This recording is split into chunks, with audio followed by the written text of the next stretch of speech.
Birds birds पक्षी पंछी जो भी सारे हवा में होते हैं छोटे छोटे, उन्हें हम बर्ड्स कहते हैं। From the window of my room, मैं अपनी जो विंडो है अपने रूम की उसमें से देखती हूँ कि every evening I see many birds chopping among the trees.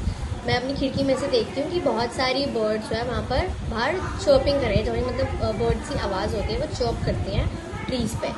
I see them eating grains and insects. Grains मतलब छोटे छोटे दाने होते हैं ना खाने के लिए, वो छोटे छोटे दाने खाती हैं, और इंसेक्ट्स कीड़े मकोड़े।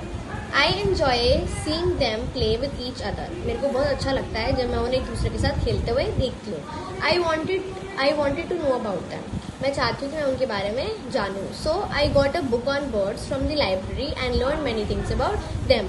तो जो मेरी लाइब्रेरी है मैंने वहाँ से एक बुक ली बर्ड्स के ऊपर, और मैंने उसमें से बहुत सारी चीज़ें पढ़ी और समझी।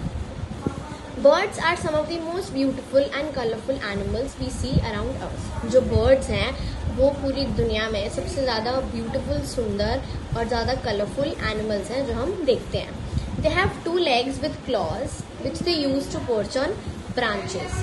पर्च मतलब पकड़ना, क्लॉज मतलब ये उसके पैर होते हैं ना, सिर्फ टांगे होती हैं इसकी, और 2 legs तो इनकी 2 टांगें होती हैं, और ऐसे इनके क्लॉज होते हैं जिससे कि वो ब्रांचेस को पकड़ती हैं। स्क्रैच द ग्राउंड, और ऐसे ग्राउंड को स्क्रैच करती हैं ऐसे, एंड होल्ड देयर फूड, और अपना खाना पकड़ती हैं। Birds have many special features that help them to fly. और बर्ड्स के पास बहुत स्पेशल फीचर्स होते हैं अलग अलग तरह के, जिससे उनकी मदद करते हैं कि वो उड़ पाएँ। They have wings with feathers attach to them. उनके पास पंख होते हैं, उनकी फेदर्स अटैच होते हैं, ये सारे पंख उनके अटैच होते हैं एक दूसरे से जिससे कि उड़ सके। Their bodies are boat shaped which help them to cut through the air easily. और ये देखो ना कि बॉडी कैसी है इनकी, ऐसे बोट नहीं होती ऐसे करके बोट होती है, वैसे भी इनकी शेप ऐसी है ताकि वो आराम से हवा में उड़ सकें। Their bones are light and strong. और उनकी जो हड्डियाँ होती हैं वो बहुत स्ट्रॉन्ग होती हैं और हल्की होती हैं। They are hollow and filled with air. Hollow मतलब खोखला, वो खोखली होती हैं और उनके अंदर हवा भरी होती है। This keeps the body light and helps the bird to fly easily. इससे मदद करती है कि जो उनकी बॉडी है वो बहुत ही हल्की होती है और जो बर्ड्स हैं वो आराम से उड़ पाएँ। Their wings are attach to strong muscles called flight muscles. और उनकी जो विंग्स होती हैं कुछ स्ट्रॉन्ग मसल्स के साथ अटैच्ड होती हैं, उन्हें वो कहते हैं flight muscles. They help the wings to move up and down. और फ्लाइट मसल्स क्या मदद करता है, उनके जो पंख हैं वो ऊपर नीचे आराम से हो सके। Although all birds have feathers and wings, they fly different distances at different Heights. अब जबकि सारी जो बर्ड्स हैं उनके अलग पंख हैं, सबके पास पंख है सॉरी, लेकिन वो अलग अलग तरीके जगहों पर उड़ते हैं और अलग अलग डिस्टेंस उड़ते हैं। तो कितना ऊंचा कोई उड़ सकता है, कुछ बर्ड्स नीचे उड़ती हैं, कुछ ज़्यादा ऊपर नहीं जा पाती। Eagles and vultures can fly very in the sky. Eagle और वल्चर जो हैं, जो 2 बर्ड्स हैं, वो बहुत ज़्यादा हवा में ऊपर उड़ती हैं। Birds like sparrows and bulbuls fly at low heights. और जो बर्ड स्पैरो और बुलबुल जो इधर उधर देख ही लेते हो, वो बहुत ही धीमी हाइट पर उड़ती हैं। Hens and peacocks fly very short distances, whereas swallows and cranes can fly very long distances. जो hen और पिकॉक होते हैं, मुर्गे वगैरह हो गया और पिकॉक हो गया, ये तो बहुत छोटे छोटे डिस्टेंस पर ज़्यादा उड़ नहीं पाते हैं। लेकिन swallows और cranes, ये जो बर्ड्स होती हैं, ये बहुत लंबे लंबे डिस्टेंस पर उड़ सकती हैं। Some birds like ostrich, penguin, kiwi and emo cannot fly because they have weak flight muscles and heavy bodies. और कुछ बर्ड जैसे कि हमारा ऑस्ट्रिच हो गया, पेंगुइन हो गया, कीवी, एमो, ये उड़ते ही नहीं हैं, बट ये बर्ड्स होते हैं, ये उड़ते नहीं हैं, इनके पास विंग्स होते हैं, बट ये उड़ नहीं पाते क्योंकि उनके जो फ्लाइट मसल्स हैं वो बहुत ज़्यादा कमज़ोर होते हैं और इनकी जो बॉडीज होती है वो बहुत भारी होती हैं। Feathers, apart from flying the feathers of bird help it in a number of other wings. अब उड़ने के अलावा जो बर्ड के फेदर्स होते हैं, जो पंख वगैरह होते हैं, वो और तरीकों में मदद करता है एक बर्ड को। They trap the body heat and keep the bird warm when it is cold. जो फेदर्स होते हैं वो उन्हें गर्म रखते हैं बर्ड की बॉडी को, ताकि उन्हें ठंड ना लगे और जब भी ठंड हो। Feathers help birds to swim. और क्या मदद करते हैं, वो उन्हें तैरने में मदद करते हैं। एक्वेटिक एनिमल्स जैसे कि डक, उनके वाटरप्रूफ फेदर्स होते हैं। This prevents them from getting wait. Waterproof मतलब जो गीला नहीं होता। तो अगर एक्वेटिक एनिमल डक वगैरह देखते हो तैरते हुए तो वो गीले नहीं होते हैं, वो मदद करता है कि वो भीगे ना।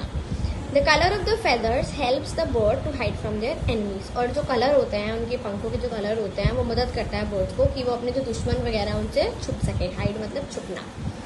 Feathers also help to protect a bird sensitive skin and attracted partner. और वो मदद करते हैं कि जो बर्ड की जो बर्ड्स जो हैं उनकी बहुत स्किन में बहुत ही नाजुक होती है, बहुत सेंसिटिव होती है, तो वो मदद करते हैं कि वो उसको बचा के रखें और जो उनका पार्टनर या फिर इधर उधर बर्ड्स होती हैं उनको अट्रैक्ट करने मदद करें दोस्त बनाने में। नेक मूवमेंट मतलब कि बर्ड्स जो हैं उनकी जो गर्दन है वो किस हिसाब से घूमती है। Some birds like myna, peacock and owl move their necks a lot. कुछ बर्ड्स जैसे कि मैना, पिकॉक और आउल हो गए, वो जो अपनी गर्दन है वो काफ़ी ज़्यादा हिलाते हैं। द मैना move it's neck back and fourth with a jerk. जो मैना है बैक एंड फोर्थ मतलब आगे पीछे, वो अपनी जो गर्दन है वो आगे पीछे घुमाती रहती है।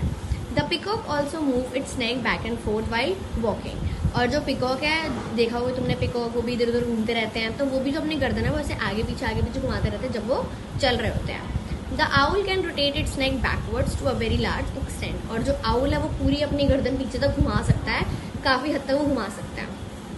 Birds and their sounds, birds और जो भी साउंड्स वो सब निकालते हैं। We all have heard the chopping of sounds. तुम सबने सुना है कि जो बर्ड्स हैं उसे चॉप चॉप करती है ना, आवाज़ निकालती हैं। Birds usually communicate with two kinds of sound, a call and a song. तो जो बर्ड्स है वो ज़्यादातर दो तरीके के साउंड से एक दूसरे से बात करती हैं, या तो कुछ बोलकर या फिर एक गाना गाकर। तो a call is a single sound such as squeak that is repeated often. तो जो कॉल है वो कुछ एक ही सिंगल साउंड होती है कि उसने एक बार कुछ निकाला, ऐसे चॉप करा, तो वो जो है वो साउंड हो गई, और जो कि ज़्यादातर बोलते हैं। लेकिन a song is a series of notes that sound magical. अब तुमने बहुत सारी वर्ड्स देखी होंगी जो बहुत ज़्यादा चर्प चर्प चर्प एक तरफ एक साथ बोलने लग जाती है ना, तो वो एक तरह से वो सॉन्ग है जो वो बहुत ज़्यादा गाना जैसा लगता है, बट वो होता नहीं है, वो बस उनको अलग तरीका है कम्युनिकेट करने का। बीक्स मतलब चोंच, ये जो बर्ड्स की चोंच होती है ना, इन्हें हम कहते हैं beaks. Bird use a lot of energy while flying. अब जो बर्ड्स हैं अपनी बहुत सारी ताकत यूज़ कर लेते हैं जब वो उड़ रहे होते हैं। Thus they need to eat a lot of food. तो इसका मतलब अब उनको एनर्जी ज़्यादा चाहिए, ताकत ज़्यादा चाहिए, तो उसके लिए उन्हें ज़्यादा खाना भी पड़ेगा। They use their keen eyesight, keen मतलब तेज eyesight, beaks and claws to get bugs. वो अपनी जो आँखें, आईसाइट बहुत ज़्यादा तेज आँखें यूज़ करते हैं, इस्तेमाल करते हैं अपनी बीक्स के चोंच का और क्लॉज का, ताकि वो जो छोटे छोटे इंसेक्ट होते हैं, बग्स होते हैं, उन्हें पकड़ सकें। वॉर्म्स, फिश, फ्रूट, ग्रेन्स और नेक्टर जो हमारा वो फ्लावर से मिलता है हमें। We can know the type of food the bird eat by observing it beak. अब हम पता लगा सकते हैं कि कौन सा बर्ड जो है वो किस तरह का खाना खाता है सिर्फ उसकी चोंच देखकर। The shape of the beak depends on kind of food it eats. अब जो जिस तरह का फूड खाना बर्ड खाती है उसी तरह की उसकी शेप होएगी बीक की, चोंच की।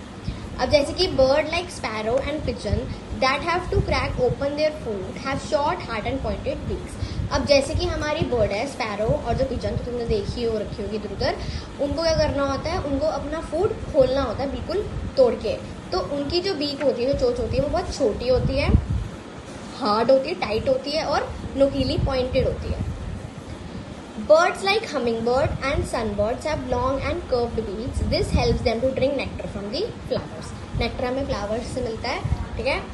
तो इनकी जो हमिंग बर्ड्स और सनबर्ड्स होती है, उनकी बीक कितनी लंबी और थोड़ी सी घुमी हुई बीक होती है, कर्व्ड होती है, जिससे हमें मदद करते हैं कि वो नेक्टर फ्लावर से ले सकें। Woodpecker and hops have sharp, strong, straight pointed beaks. This helps them to make holes in the bark of trees and pull out of insects. अब जो वुडपैकर होता है, कभी तुमने वुडपैकर देखा है? तो ऐसे वुडपैकर ऐसे ट्रीज होता है, उस पर ना ऐसे बार बार ऐसे चोंच मारता रहेगा, चोंच मारता रहेगा, चोंच मारता रहेगा।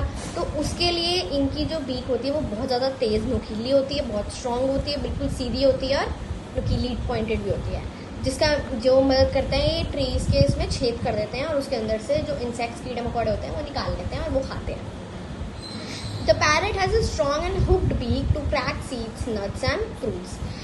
और जो पैरट है उसकी भी बहुत स्ट्रॉन्ग बीक होती है, खूब बिल्कुल ऐसे कर्व्ड हो रखी है, बिल्कुल गोल मटोल जैसी इसकी बीक है, ताकि जो ये सीड्स हैं वो तोड़ सके, क्रैक कर सके नट्स और फ्रूट्स को भी। Water birds like ducks and spoonbills have broad, flat beaks. The beak helps them to dig mud under water. और जो वाटर बर्ड्स होते हैं, जो वाटर में सारे घूमते हैं, जैसे कि हमारा डक हो गया, स्पूनबिल हो गया, इनकी जो डिक होती है बहुत ही ब्रॉड, बहुत फैली हुई होती है और बिल्कुल प्लेन जैसी होती है, मतलब ऐसे बिल्कुल ये बहुत ही ब्रॉड जैसी चौड़ी है और लेकिन फ्लैट है। This beaks help them to dig mud under water. और ये वाली बीक इनको मदद करते हैं कि जो अंदर जो सारा मड मतलब कीचड़ वगैरह होता है वो पानी के अंदर से बाहर निकाल पाए। Birds like storks and cranes that have to catch fish have long and pointed beaks. और जो बर्ड्स ये हमारी क्रेन है, वैसे कोई स्टॉक और क्रेन भी बर्ड्स होती हैं, वो मदद करती हैं, ये वाली बीक्स उनकी मदद करती हैं ताकि वो पानी में से फिश पकड़ सकें। ये हवा में उड़ती हैं और एकदम से हवा में उड़ के आती हैं और कोई मछली ऊपर से निकलती है समुद्र में से तो उनको फटाफट पकड़ लेती हैं। तो इनकी जो बीक होती है वो बहुत ही लंबी और नुकीली होती है। Kites, eagles and vultures have strong, sharp and hooked beaks to tear the flesh of animals. जो हमारी काइट, ईगल, वल्चर ये सारी जो होती हैं इनकी भी शार्प होती है, बहुत ज़्यादा नुकीली होती है, स्ट्रॉन्ग होती है और उसकी टेढ़ी होती है बीक्स, ताकि जो ये एनिमल्स का मांस खा सकें, पकड़ सकें। Migratory birds to escape the extreme cold conditions, काफ़ी सारी जगहों पर ठंड काफ़ी ज़्यादा पड़ती है, तो उससे निकलने के लिए जो कुछ बर्ड्स हैं वो बहुत लंबे लंबे डिस्टेंस ट्रैवल करते हैं गर्म जगहों पर जाने के लिए, तो इन्हें हम कहते हैं migratory birds. Such birds are called migratory birds. उन बर्ड्स को हम कहते हैं माइग्रेटरी बर्ड्स जो एक जगह से दूसरी जगह जाती हैं। This movement of birds every year with change in season is called migration. और ये मूवमेंट जो बर्ड्स एक जगह से दूसरी जगह जाती हैं हर साल कोई सीजन की चेंज जब होता है तो उन्हें हम कहते हैं migration. Some birds also move due to shortage of food और टू रिप्रोड्यूस। और कुछ बर्ड्स जो हैं वो इसलिए भी एक जगह से दूसरी जगह जाते हैं ताकि उन्हें वहाँ पे फूड नहीं मिलता या फिर उन्हें रिप्रोड्यूस करना है। रिप्रोड्यूस मतलब आगे छोटे छोटे बेबीज करने हैं।